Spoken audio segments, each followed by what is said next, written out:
Stay tuned for today's Antidote, brought to you by the Renegade Success Network. Today's Antidote features a healthy dose of thought-provoking insights and information for business owners, entrepreneurs, leaders, and nonprofit professionals. Each day since March of 2020, this program has offered that one thing to help you continue on your own unique pathway to success. And now, Renegades, we bring you Bob Graham and Tom Brush. Oh, my hair is a mess. Look at that. I didn't shower this morning, Tom. It is Friday. Happy Friday to you. I'm not a very vain person, but that really bothered me.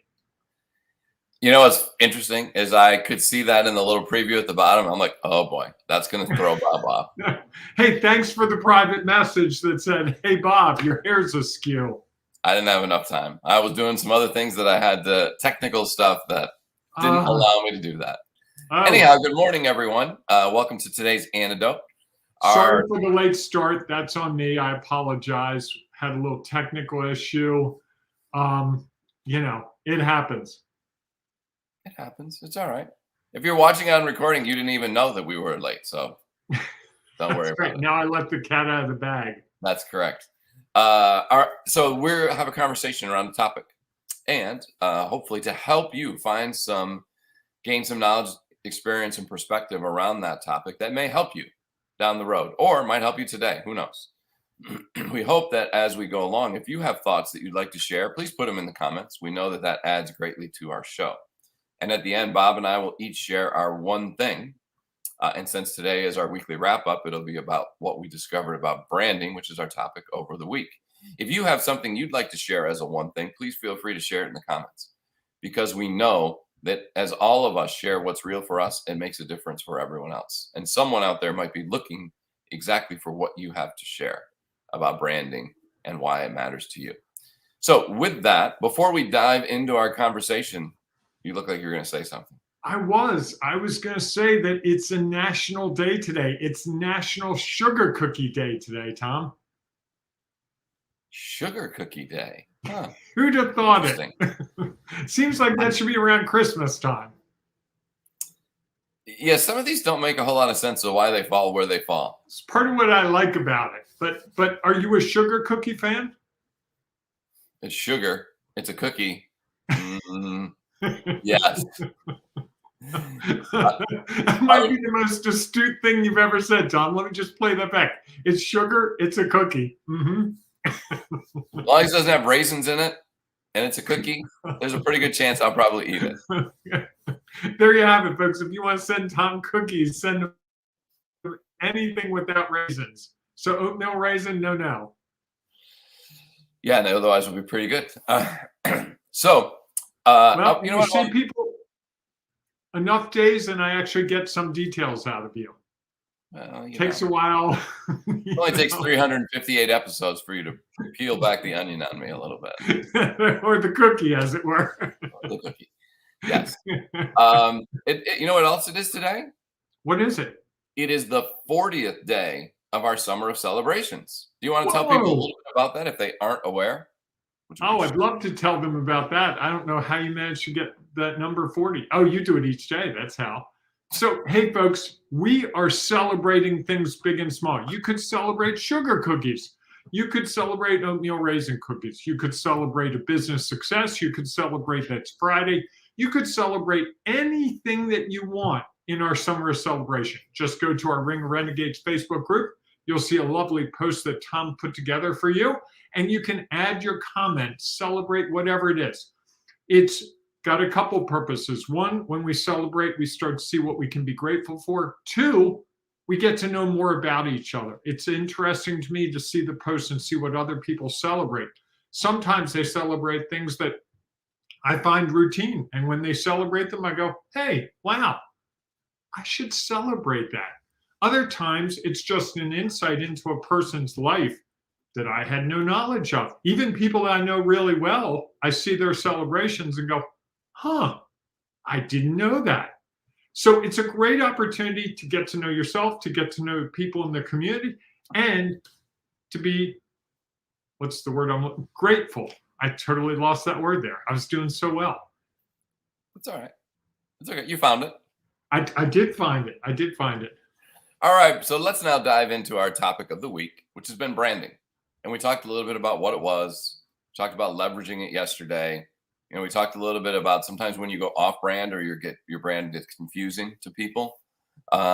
So as you look back on the week and you think about branding, what are some of your thoughts, insights on that to wrap up the week, Bob? My thought is that we tend not to think about our branding as much as we probably could or should. We make assumptions. I've done this myself, and I've spent a lot of time. I've taught branding. I've coached people on branding. I've done branding campaigns. I've done marketing. There are times when I don't think about my branding to the level that I should. I don't think about how people see it. I'm focused on, well, everyone knows what I do. It's obvious what I do. And then someone goes, hey, I'm not really sure what you do. And I'm like, have you not seen the jersey shirt? Have you not heard me at the networking event? Did you not get my emails? But the thing is, we don't know. We don't pay attention to someone's brand until it matters to us. If I'm not looking for a new car, you can talk about all the new cars in the world, not paying attention. But that moment I'm looking for a new car, someone says, hey, have you seen the new Impreza? And I'm like, whoa, hey. That's it. I'm going to stop things right here, Tom. Because Tim, hey, speaking of shirts, yeah, where are those polo shirts, Tom? I'm working on that. Trying to get the branding precisely right before I send them off. It's pink with the logo. What more do you need? Fair. All right, I'll get on that. But here's the thing, and here's where Tim's comment makes sense. If we wore polo shirts each morning, it would be consistent with our brand. It would eliminate, and it would actually make our lives easier because we wouldn't have to pick shirts. We wouldn't have the days where we both wore the same color. We wouldn't have the days where the shirt shows the background. We wouldn't have those days where I can't figure out what logo to use because I got so many shirts with different logos that I run. It would simplify things, right? Just like having a logo simplifies what you put on the top of letterhead, what you put at the top of the email, what you put on a flyer. And that to me is part of the branding. It's not just about conveying that message, which is important, but also making it simple and clear and consistent. You know what's going to go on this slide every day when we do this because we've got a brand. There's no discussion. We've committed to it and it's consistent. And when I see that on Facebook, I can instantly go, oh, that's today's antidote. Yes. I think about brands. I think once we get used to a brand, we don't think about it in the same way. It becomes consistent. Like we talked about Nike yesterday. If I see the Nike word or I see the Nike swoosh, I know it's Nike. When I'm running, if someone's wearing Nike shoes, I can spot them a mile away. See a swoosh on the side of the shoe, you know they're Nike shoes. End of story. And that conveys a whole lot. I don't know that I've said anything useful here, Tom. I think I've said a whole lot as always, but. Well, no, there was a lot of useful things in there. Okay, good. Did you want a logoed shirt? That was definitely one takeaway. And Tim does too. Correct. Yeah, I think one of the things we fall into is we think that people understand our brand. I relayed this story in a LinkedIn post yesterday that I clearly remember working for an organization that had a special appeal in the spring. It was a nonprofit organization, and the annual fund person would always. Special appeal for those of us who are not in that nonprofit donor world means you ask people to give the nonprofit money. Correct. And you made it sound like, sugar cookies are appealing at Christmas time. Well, they are. That's part of the brand, right? Is the sugar cookies and Christmas go together? I had no idea how much you like cookies. This is real. Let's not go down that path. Well, and so for this appeal, the person we would always have this conversation about the appeal because it was a very targeted, specific appeal in where the money was going. And the person who ran the appeal would always say, well, people know, we don't have to ask, we don't have to tell them that this is where it goes. They know that in this spring appeal, it always goes to this. And I would just sit back and often say, I think people read a whole lot less than we think they do. And that we are a whole lot more attached to what we share and what we do than they are. They have a million other things going on in their lives. And just because we send them information, and we've been sending them the same information for a few years, doesn't necessarily mean they have grasped completely what it is. They're just thinking I'm making a gift to support the organization. Now you're telling me that it's different, and then I have to make a gift at one time of the year and then in another because it supports two different things. They get very confused. And I think that sometimes is the feeling is we've put them, especially for smaller organizations who don't have the resources like Nike to just bombard you constantly. We feel like, wow, I put that out there a lot. Everybody should know who I am, especially those people who are close to me. And I think it's always, one thing that's interesting is like our kids, or if you have kids, do they really know what you do for work? Even though you probably talk about it all the time. And I can remember when my kids were little and, I would come home and have conversations with Liz about the day and talk, and they just thought I went to meetings all day. They didn't really know what I did. They kind of knew what you did know, wasn't it? Well, true. They knew I worked for a college or university, but they didn't know, I'm not sure if you asked them what their job, they wouldn't have known what fundraising or development is. And I think we forget that even the people who are closest to us, who hear us talk about what we do all the time, aren't necessarily, couldn't repeat it in the same way that we do. And I think that that's important for us to remember as we think about why do we have to consistently use the same branding and use the same messaging so that people are aware of what's happening and who we are and what we do, so that, as you said, when the time arrives that they need it, they think of us. They're not coming back to us later and being like, oh, I didn't know you did that. I'm like, well, okay. I guess I need to. Don't you love it when they go, oh, I just got someone to do that thing for me. And you're like, oh, I do that. Oh, I didn't know that. Right. And I think that's part of the challenge of branding is that we are so ingrained in it. It's so much a part of who and what we are that I'm not sure that we realize that others are not as engaged. Yeah, I think that's a good point. I want to put Tim's comment up. My daughter tells people I do computer stuff. I work from home and she hears me talk to clients all the time. I have seen situations where spouses don't even know what the other person really does. Right. They know conceptually, likely, but they don't know all the details of all the different things that they're doing. And you hear bits and pieces of it. And you would imagine that someone who you spend that much time with would know precisely what you did, could probably repeat your messaging. And likely they might not be. I was going to say, that seems like a big ask. I don't know. And maybe that's the point.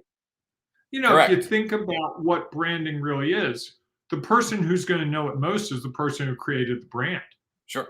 In fact, I worked in several situations where they brought an outside company in to build the brand. And when the organization got that brand, the organization wasn't as in love with that brand as that outside operation. The outside operation, well, it's great. People in the company were like, yeah, I'm not really sure. Because their perspective is different. that Nike swoosh-like thing works for us the way we thought it might. Not to give a clear example, but there's one I can think of. Well, can you imagine when that first came in? I mean, I remember I was at colleges where they were changing logos or mascots. And, everyone has their own opinion, perspective on what it should be and whether or not it's going to be. I'm sure that when they brought in that swoosh to Nike, people were like, that's our logo. And they probably look back now. Some people were probably there 30 years ago or whenever they created that. And they're like, man, I can't believe that I didn't think that logo was going to be of any value. And, look at it now. And I think that's. Or the Apple on the Mac. Correct. With the little bite out of it. I remember when that first came out and people are like, why is there a bite out of the Apple? Are they trying to be like the Beatles? Is there something, is there something there? And somebody spent a lot, they spent a lot of money, I bet, getting someone to figure that out. And so I think that's the piece of it, is that the brand can be created, but until you take the time, effort, energy, and resources to share it and share it and share it and share it, people have no idea why it is what it is. Why did you choose the name that you chose? Why did you choose the logo you chose?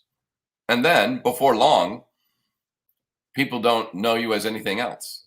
Yeah. And they can't remember. There are schools that have completely changed names. And, for the people who went there when it was the other name, they're like, always refer to it that way. And other people are like, well, what is that? Because it's been so long that they don't even remember that, or they didn't even know that the school had a different name. Yeah, I played golf with a guy last week, and he went to Glassboro College. I'd never heard of that college. And then he said, oh, it's Rowan College now. I'm like, oh, I know that college. How could you know? Here in Maryland, McDaniel used to be Western Maryland. Correct. Right. And even the universities changed names. I can remember when Towson, where I went to school, was Towson Normal School. Then it was Towson College. Then it was Towson State University. Then it was Towson University. Right. Yeah. And what happens each of those had a different brand as they developed. Correct. And they have been able to change and adapt. Now, again, they put a lot of resources, and they have a large audience that pays attention. So they start to, it becomes easier to shift your brand a little bit. I think when you're small and you don't have that, it's a lot harder. When you start changing brands, it gets, as we talked about on Wednesday, it gets confusing for people. Well, Tom, what's your one thing as we end the week? Yeah, my one thing about branding, I think, is that I'm going to go back to something we talked about a little earlier in the week, that, I think if you're confused about what your brand is, or you're not attracting the people that you would like to attract, or the customers or the clients, take a hard look at what are the messages that you're putting out and where you're putting them out. We talked earlier about going and looking at all the Facebook groups you're in, and what does that say about your brand and what you're trying to accomplish? Are you really in the places you should be to attract the type of people that you want to attract? And I think that would be an interesting study for people to do, because I often think that we think we're talking to the right people.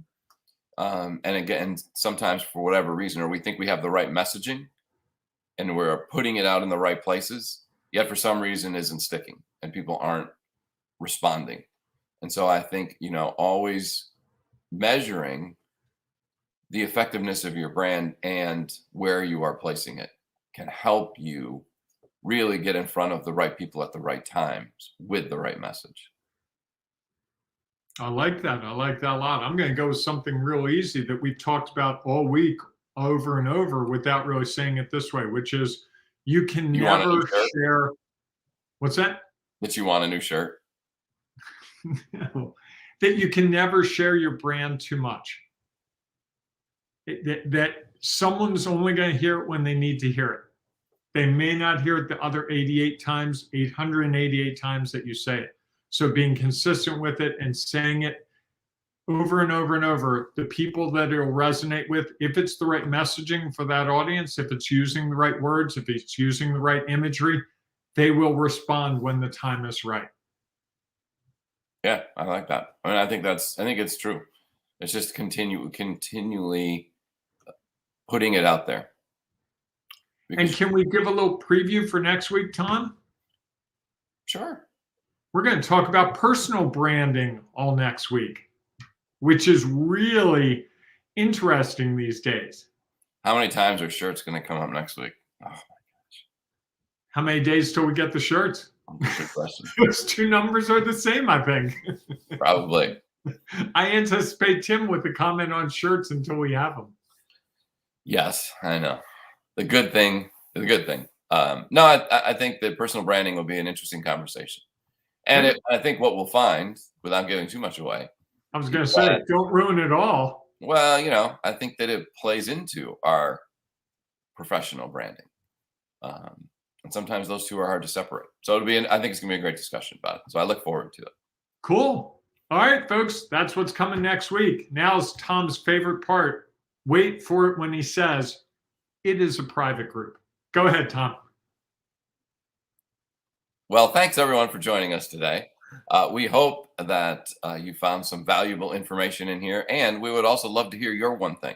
So please feel free to put it in the comments about your one thing as you look at branding in a larger space. And you can also share it inside the Ring of Renegades Facebook group. It is a private group, so you do have to ask to join. It's my favorite sentence. And when you ask to join, all we ask is that you tell us why you're a renegade. And then you can become a part of our growing community of people trying to find their next step along their own unique pathway to success. So we would love to see you inside of there, sharing your comments and information. That's also where you can post your celebrations. So if you are not yet a member, please join us inside the Ring of Renegades. We look forward to seeing you there. If not, we will see you Monday morning, 8 a.m. Eastern time for our next edition of today's Antidote. And if you're really struggling with branding and you're not sure if you're being consistent enough, you're not sure if you're messaging in the right places or with the right message, our Renegade Success Network might be the best place for you to come, where we will help you figure out those next steps with your branding or with other challenges that you are facing. And those laser solution sessions we do as a part of it really allows people to stop being stuck and figure out that next step so that they're able to move forward to have the success they want. So here's some further information about the Renegade Success Network. You could also message Bob or I, and we'd be happy to talk with you about it.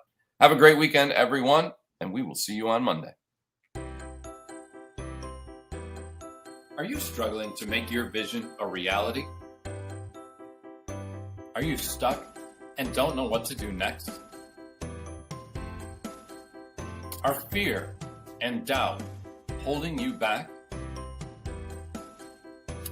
The Renegade Success Network will help you determine the next steps on your pathway. Here is some of what you will get. Create your pathway call to start you on a better path. Unlimited laser solution sessions to keep you from getting stuck. Nurture your network events to build your network with other successful leaders. Monthly Renegade challenges to prepare you for what lies ahead. The Renegade Success Vault, giving you access to videos, tools, and tips on specific topics anytime you need them. And the Renegade Success Network community, an exclusive Facebook group of like-minded renegades, all working towards achieving their goals. You have a choice. Do it yourself and fumble forward slowly and alone. Or join the Renegade Success Network and be part of a community built to help you find your own pathway. Join today at renegadesuccessnetwork.com. Act now and jumpstart your journey on your own pathway to success.